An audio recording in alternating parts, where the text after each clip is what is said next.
Les moniteurs d'activité sont bien pratiques pour nous aider à nous motiver et à bouger davantage. Alors qu'il existe plusieurs modèles pour les adultes, les enfants, eux, ont bien peu d'options.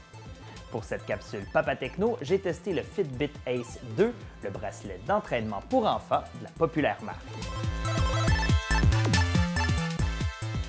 Offert en deux couleurs, les Ace 2 offrent pas mal les mêmes options qu'un bracelet Fitbit de base. Vous allez donc pouvoir voir le nombre de pas de votre enfant et les minutes d'activité. Un suivi du sommeil de base vous permet de voir comment a été la nuit de votre enfant. Le Ace 2 s'adresse aux jeunes de 6 à 12 ans. Fitbit a mis l'emphase sur la motivation. Quand il bouge assez, l'enfant reçoit des récompenses sous forme de badge ou avatar. Si ses proches, adultes ou enfants, ont aussi une montre Fitbit, il est possible de leur lancer des défis.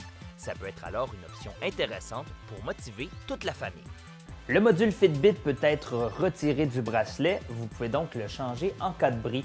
Et avec des enfants actifs, ça risque probablement d'arriver. Rempli de belles promesses, le Fitbit Ace m'a déçu. Premièrement, la configuration sur le téléphone du parent n'est pas si simple qu'on pourrait le penser. Pour féliciter l'enfant, il faut passer au mode parent dans l'application et entrer chaque fois notre mot de passe. Les problèmes du Fitbit Ace 2 auraient probablement été moins évidents si mon fils n'avait pas reçu il y a quelques semaines le bracelet Garmin VivoFit 2 à sa fête. Le bracelet rival, offert sensiblement au même prix, offre pas mal plus d'options. En plus évidemment de faire le suivi des pas, de l'activité et du sommeil, les parents peuvent configurer des tâches pour l'enfant comme faire son lit, ses devoirs ou faire sa chambre.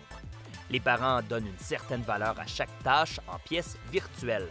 Chaque fois qu'il aura rempli ses objectifs, les parents pourront manuellement donner la pièce virtuelle. L'enfant pourra ensuite échanger ces pièces contre de vraies récompenses choisies par les parents dans l'application.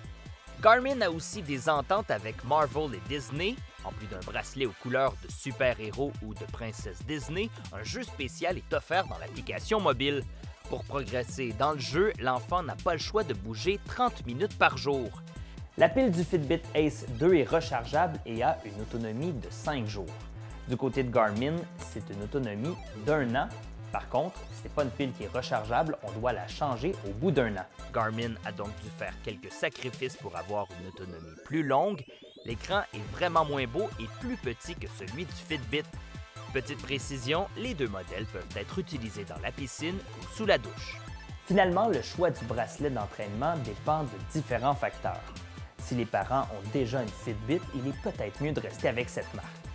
Mais pour l'option de motivation avec le jeu et la possibilité de donner des récompenses lorsque des tâches sont accomplies, Papa Techno favorise le Garmin VivoFit 2.